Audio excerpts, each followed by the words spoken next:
Hello, and welcome to the Education Zone, the podcast that's all about the best practices in learning and teaching. I'm your host, Ali Reza Tahmasabi, and today we're going to talk with Kayla Smith about UVic's new video platform, Echo360.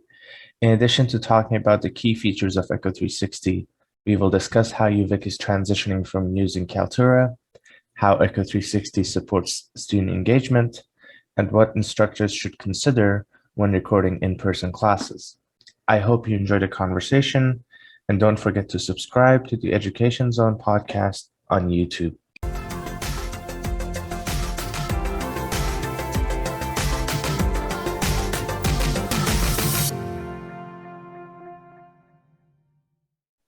All right. Hi, Kayla. Thanks for taking the time out of your schedule Hi, Ali. to be with me today and talk about Echo360.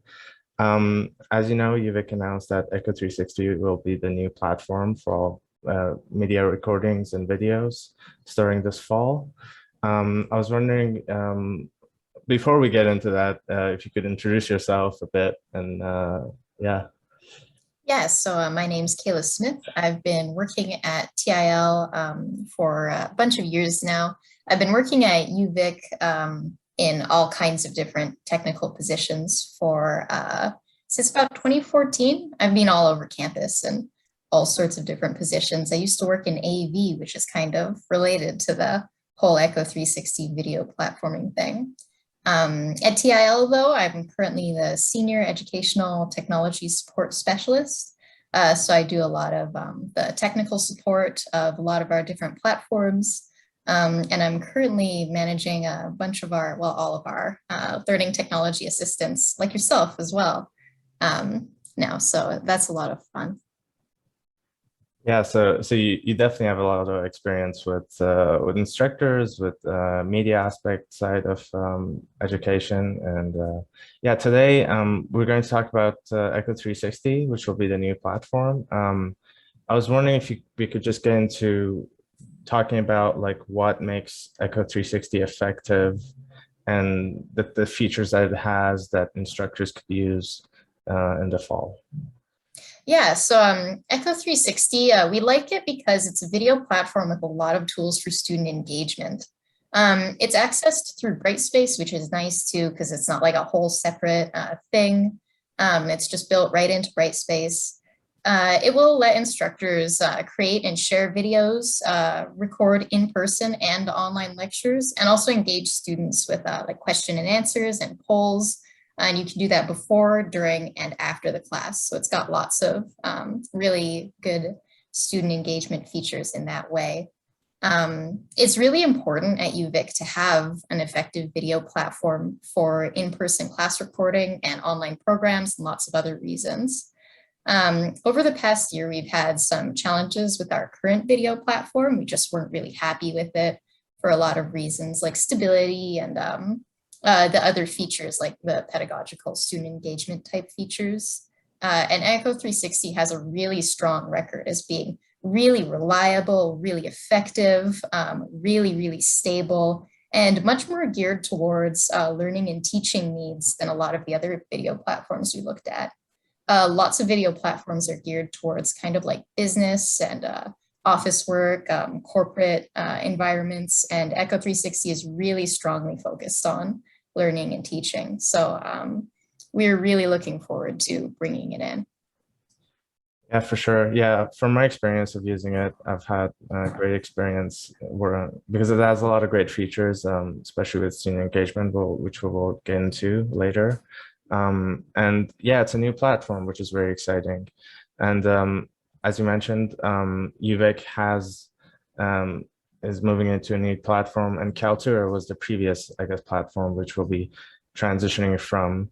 I was wondering, how's UVic kind of making the transition between Kaltura to Echo360, and what the content and the videos for instructors that they've made with Kaltura, will they be migrated to Echo360?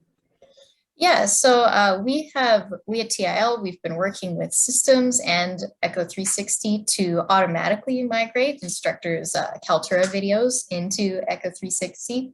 If instructors have made videos using Kaltura and they're wondering where they've gone or where they'll be, if they looked in their own Echo360 library, they would probably find them there already. We've found that migration has been really successful. We have had it's been going really well and really quickly. I think we're almost completely done bringing over all of the instructor videos into the Echo360 platform. The only thing that needs to be done now is just if you had Kaltura video like on your course page, on your content page, just to put the Echo360 video there. But it will already be in your library, all ready to go. That's awesome. Yeah, I know a lot of instructors who teach the same course and are using the same videos would want to definitely re-embed and reuse the videos they made with Kaltura. So that would be definitely great for the instructors. I was wondering with the Kaltura videos, are there any type of media that will not be migrated, such as, for example, video quizzes? I know is a special type of media that instructors may have made with Kaltura. Will that be migrated as well? Yes, and that's a good question to bring up. Now, video quizzes, the videos will come over, but the quizzes themselves won't. But at TIL, we'll be supporting instructors in rebuilding their video quizzes. That's one of the things that I'll be working with the LTAs to be doing. So any instructors who have video quizzes, I think that we've reached out to a lot of them because we know, of course, because we've worked with them, many of the instructors who are using this feature. But any who have video quizzes that need to be rebuilt can feel free to reach out to us at TIL. And we're very happy to help with rebuilding those video quizzes and getting them going using Echo360. Awesome. So with the migration, as you said, since it's automatic and all the media will be migrated for instructors, would there be any reason for instructors to manually migrate their content, or should they not worry about that at all?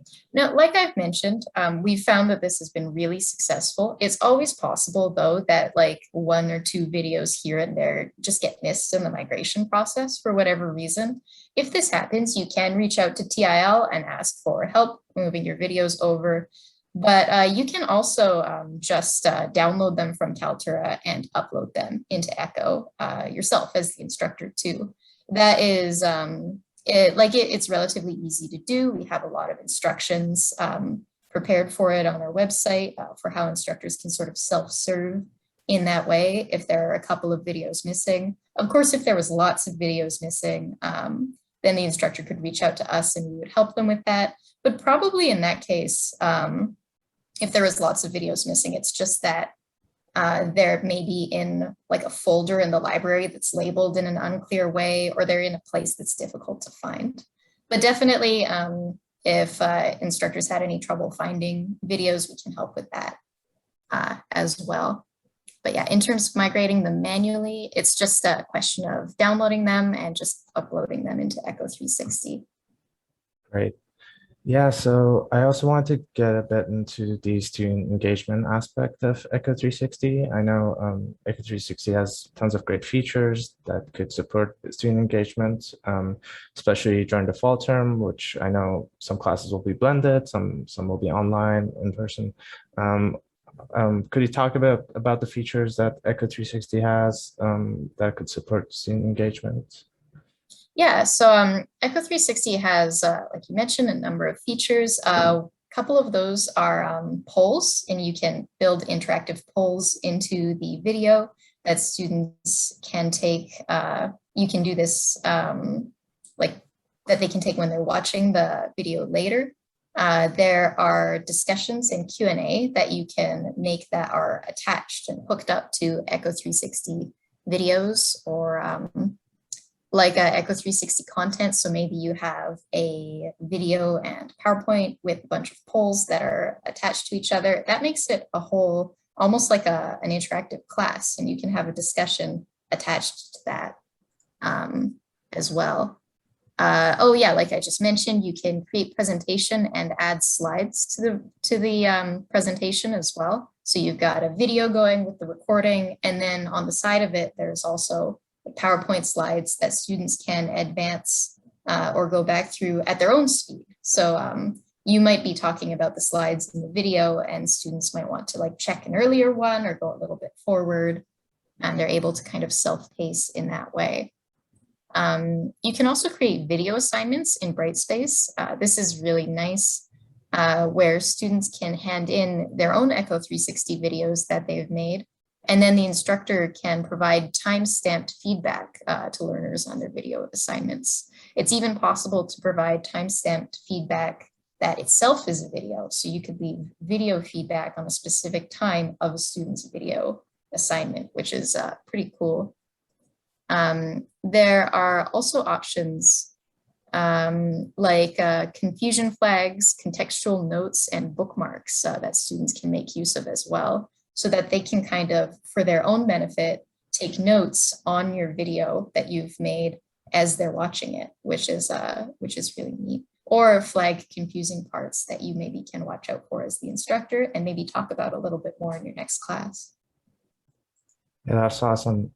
Yeah, as you said, I think from a student perspective, those are some great features, especially the flagging feature and the note-taking feature. I think it would be great for students to use, and also video assignments. I know I've met some instructors who do use video assignments for their classes, and the timestamp feature is a great way of providing feedback for them. And also, yeah, overall, I think it's Echo will be great for kind of engaging students in either asynchronously or synchronously while instructors teach courses. Yeah, so moving on a bit. So if instructors have recorded, for example, have a recording or have videos, can they use Echo360 as a editing platform as well to edit their videos? Echo360 does have a editing feature also. It's not a like full-featured video editing platform the way that something like Adobe Premiere Pro is, or other like really fancy video editing platforms are. Honestly, I think that's kind of a positive thing, because you don't necessarily want all of the features. It would be kind of a lot to deal with, but it does have things like clipping things out, and sorry, so you can like you could, for example, clip off, say, the beginning of your recording if you're just getting set up. You could clip off the end of your recording if you realize you left it running a little bit long, and you just want to clean it up at the end. Throughout the recording, you could clip anything like mistakes, or if you had, for example, in a class, maybe you had a question period or even a group discussion period that isn't really maybe you don't want it recorded because you want to reuse this recording for other classes, so you don't want students in it. Or maybe it's a group discussion period and it's just not really something that works very well in the recording. So like, because it's just everybody talking in the background and not really a part of recorded content. So you can clip that out as well. For any like major recording, wanting to do any serious editing or anything fancy like effects or moving things around or adding new things in, I would recommend probably downloading your recording and editing it in one of those more robust editing platforms. But for just the simple things that honestly are used most commonly, Echo360 is its built-in editing feature is really nice. Yeah, that's great. And a question instructors may have would be, say they've edited a video and they may have clipped out a part of the video that they needed actually, and it was accidental. Could they go back and maybe restore the version of the video, or is that possible? Yes, actually, yeah, you can always undo the things that you've been doing when you are clipping in Echo. It's a non-destructive editing process, which is really nice.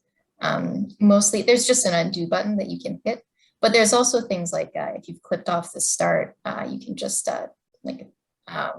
drag the start of the video back over to where you want it to be if you just moved it over a little bit too far. It'd be easier if I could show you on a screen. Sorry. Yeah, with it, yeah, but Yes. it's okay. I will maybe plug here our very excellent Echo360 workshops where you can see all of this stuff in detail shown on screen. And in particular, I recommend the intro to Echo360. All of the instructors who go to it just rave and they say that they just love it. It's really excellent. We've heard lots of good things about it. All of our Echo360 workshops, I'm sure I'll talk about this a little bit later, but it just seems like a good time. All of them are going really well. The intro to Echo360, though, is especially popular, I've seen. Yeah, for sure. Yeah, in order to get into the editing features, it would have to be more visual. But yeah, Echo360 is great for for editing videos, because I think instructors would kind of save the extra step of going to another editing program, editing their videos, exporting it, and importing it again to Echo. So yes, you don't have to do that much complicated stuff with it anyway. Yeah, so it's very basic. So you have those basic editing features, like as you said, trimming the video, editing or clipping out or editing segments of videos. And also you can restore your video if you've made changes you're not happy with. So that's a great editing platform as well. This fall, as UVic is going back on campus, UVic is booked 114, I believe, classrooms for in-class recordings. I was wondering if we could get into a bit of what that process looks like, how instructors can record in-person classes. Yeah, the first thing that I want to mention, I just want people, like instructors, to be aware that the in-class recording is completely optional. It's not required at all. Instructors don't have to do it. It's just something that we've provided because there's been a lot of people who have been asking for it as something that would be a really good feature. And so we've built it into all of those classrooms for that reason. The other thing that I want to mention is that it's not meant to be a replacement for in-person classes. It's meant to be supplemental. So what we always say to the instructors is, if you're recording your in-person classes, teach to the room first. And so always focus on the students who are in the classroom, teach to the room just like you would if you weren't recording the class, and the recording that you make is really a supplement. So with all of that out of the way, we have built in a lot of these features into the in-house computers.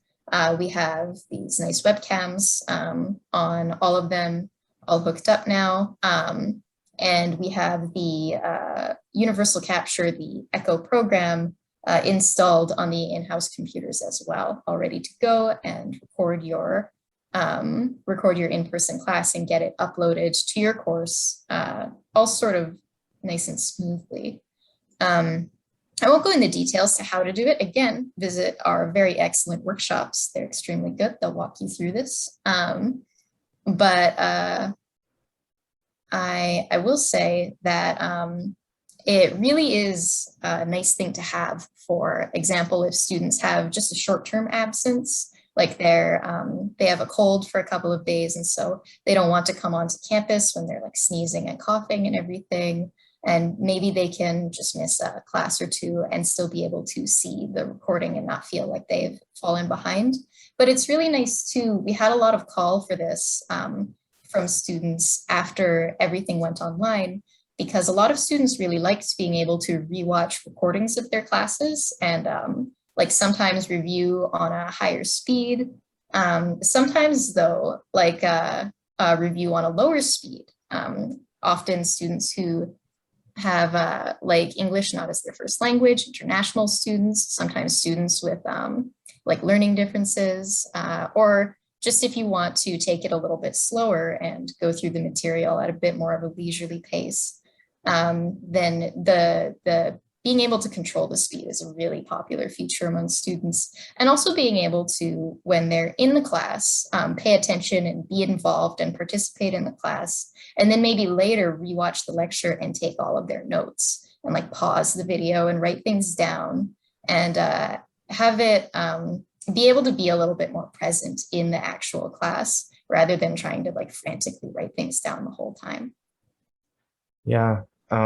Yeah, everything you said, I think I want to echo, not no pun intended, but yeah, from my experience with online learning during the past year, I think the instructors who did decide to record their classes, I find them very helpful because as you mentioned, I could rewatch the lectures sometimes multiple times just to get a better understanding of the material, and also during the class or during the lecture, I wouldn't have to yeah, just scramble and write notes really quickly and not. I always struggled with that when I was in school. I actually, even when I was in school, way before we had any of this, honestly, I had one instructor who would audio record his lectures with just a little audio recorder. You'd put it on the desk in front of him, and he would give us the MP3 file. I think he emailed it to us or something, but I thought it was great. I really appreciated that. I loved being able to re-listen to the lectures and maybe listen to parts that you're confused about like multiple times and like focus on the more complicated parts. So it's really good for a lot of reasons. Yeah, for sure. And so the ability to also pause the lecture, maybe take additional notes, rewatch it, and yeah. And also, I think it gives the chance to the instructors to record the one-time guest lectures. Yes, that too. Yeah, which I've had a few times, and which will be, I think, beneficial maybe for future students who are taking the same class. But yeah, as you said, in class recording, I guess, is optional, so instructors do not have to record them. But I guess for instructors who do decide to record in-person classes, what kind of, I guess, advice or suggestions do you have for them to kind of have a smooth operation where it's not where they don't have too many issues and they can focus on teaching the lesson, or talking about the lecture instead of just worrying about the technical aspects? Well, one of the things that I will mention is, first of all, come to our very excellent workshops that I've mentioned before. And then we also have like in-person sessions that you can book where you can come in advance of your class and try out the equipment in advance. So it's not the first time that you're seeing it when you're in your actual class. So there's a lot of good material. Advanced preparation is one of the best ways of doing that. But for while they're actually teaching their class, I recommend, if there's a sort of main lecture component, to mostly record that. Sorry, just trying to remember what I was going to say. So mostly record the main lecture. You probably wouldn't record things like group work, group discussions, like private conversations. Remember, if you're having something like that, to pause the recording. And another thing that is a handy thing to do, and just a like kind of easy tip, is if you get a question in the class and you want to record it, just repeat the question, because it's easier for the webcam to hear you at the front of the class kind of facing it from your position than it is to hear the student who might be far back in the class and might not have their instructor voice on the way that the instructor will. So if you get a question, it's great to repeat it before you answer the question and then go ahead and answer the question. Also to think about a little bit in advance how your course will be taught, and what parts of it you might want to include in your recording. And there are lots of ways that you can do that as well. Like if you want to, for example, like have a PowerPoint file, you can just record your PowerPoint that you're showing right in Echo. That's definitely something you can do. But something else you can do is you could always just upload the PowerPoint file as well. If you just felt like recording the video and just wanted to have that recorded, you can upload additional materials alongside the video also. So you can think a little bit creatively um, with classroom recording as well in the way that you deliver the content. Right. And to also talk a bit about the capture, universal capture, which is the software for recording the lectures. How many devices could instructors use at one moment? Could they record maybe the document camera and also the PowerPoint, for example? Yes, okay, so Echo has just the two inputs. So one of them is probably going to be your camera, and then you have the other one. So that means you can do either the document camera or the PowerPoint. In a number of rooms at UVic, you can do both simultaneously. So you can do both the document camera and a PowerPoint. And a lot of instructors do. In situations like that, I recommend for the Echo recording, there's again, a number of different things that you could do. Like, for example, you could just always have Echo recording the document camera and then just upload the PowerPoint in addition to that later, so that the students can see both materials that way. And so you could just be a little bit creative.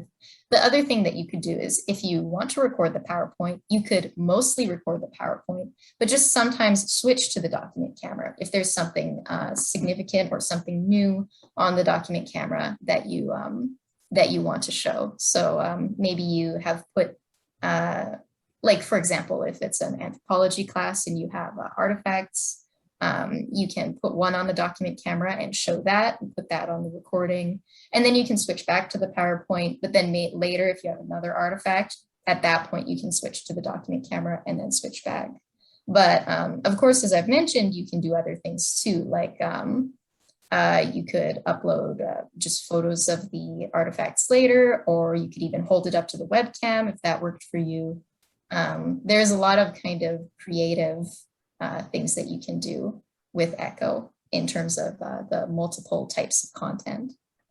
Yeah, for sure. And I know we talked about this before, I guess, for the audio quality to be, I guess, at the very best, I guess some instructors, as you said, probably insist on not using lap mics, but as you do you think call me out that way? yeah, do you think lap mics are, I guess, the best way to provide the best audio quality? Well, lav mics aren't required. Like, you don't have to use them, and it's fine not to use them if you don't want to. To get the best audio quality on your Echo360 recording, we do have the classroom set up pretty well. It is best to be close to the computer. So I would recommend not like standing on the opposite side of the classroom, but be close to it. But you don't have to be right in front of it or like kind of right on top of it. You can move around a little bit. The other thing I wanted to mention is that in recordings of classes, if you're off camera, that's really not a big deal. Audio is definitely the biggest thing for class recordings. Is you want the audio to be captured and to be captured pretty well, but you can stand pretty far away from the computers and still get captured quite well because they're facing you where you are. You will find that lav mics will help a little bit if you want to use those. So if you find that you're like maybe you're a quiet speaker, you might want to make use of the provided lav mics. Those are also called lapel mics. They're just the little clippy ones that go on your collar. For those of you at home who don't know all these AV terms, those ones are in the classrooms, and that can help with audio quality too.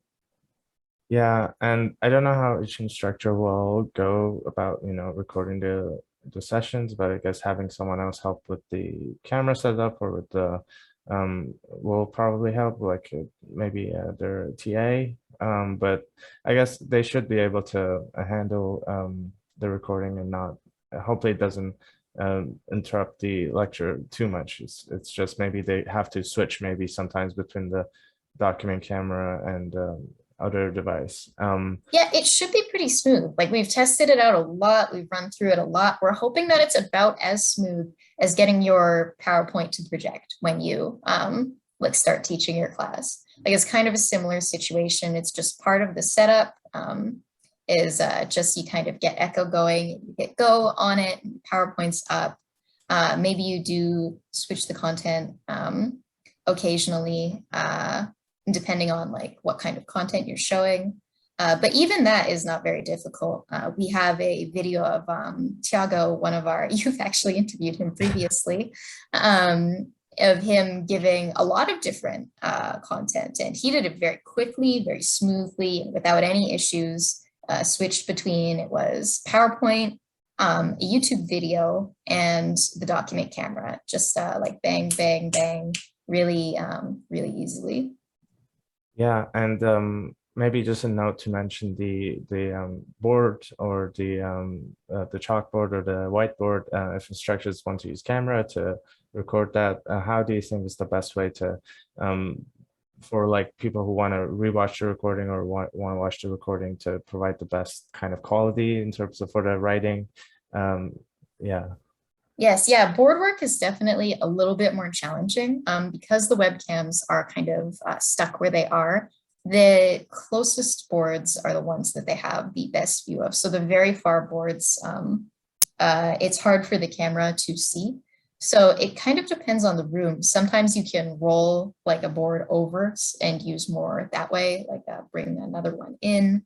But using the closest boards and writing large will get the best quality. But we know too that that's not always possible, depending on like what you're teaching. Sometimes you have to write a lot, you have to write small.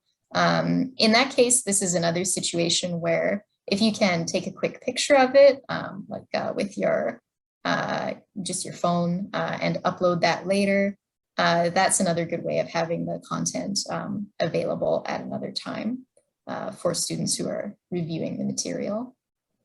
Yeah, for sure. And so I guess instructors may ask about, bringing their own laptop to these classes. I guess what is your recommendation? Can they use their own laptop, or do you recommend that they use the classroom computer for the recording? Now, this actually, what I will say, we do recommend that you use the in-house computer for the actual recording part because it's got that camera on it, the nice camera that we've set up.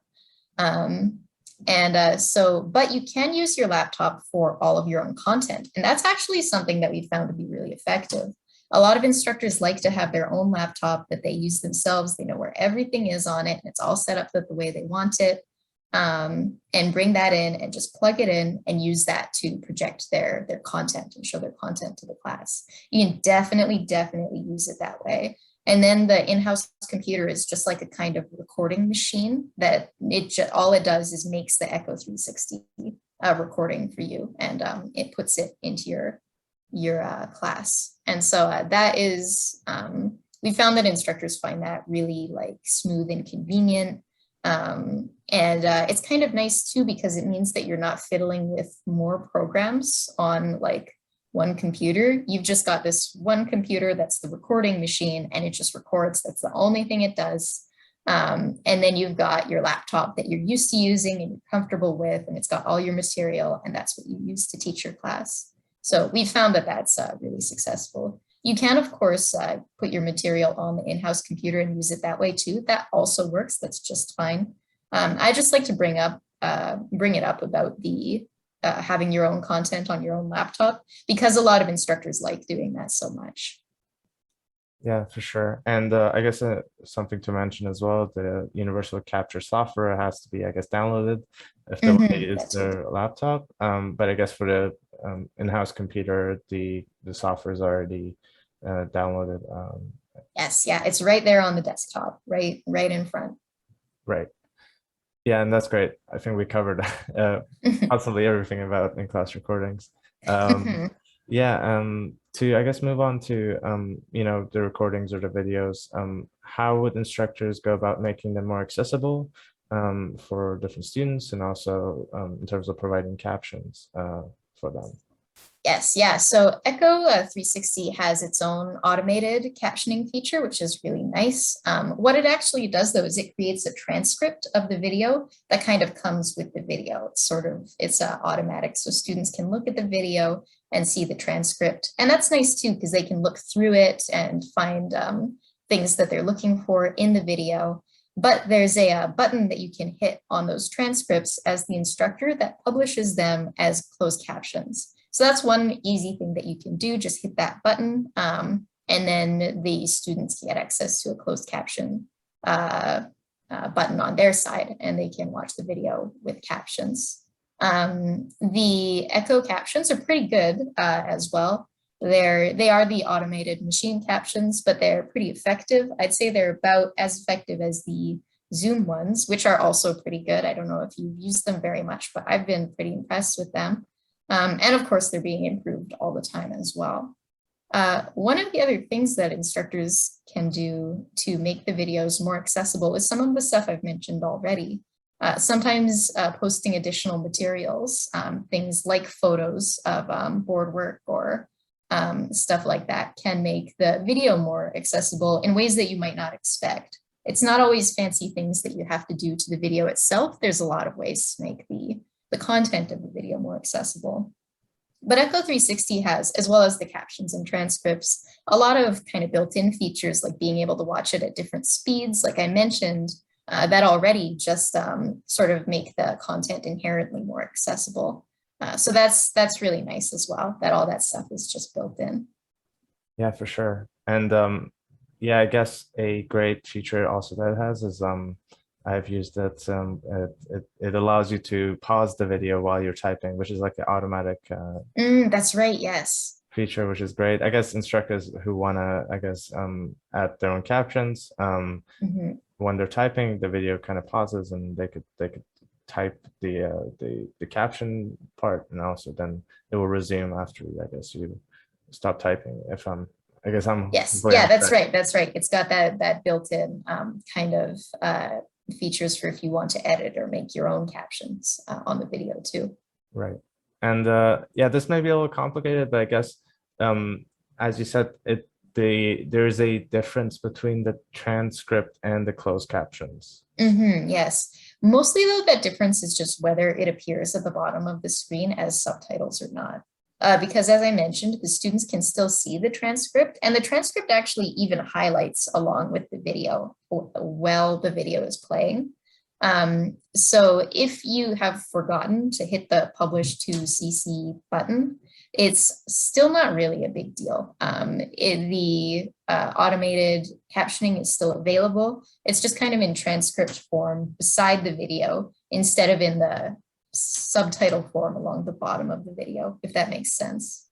Yeah, for sure. Yeah, I think so. Yeah, it's not it's not a problem if they don't apply the transcript to the closed captions.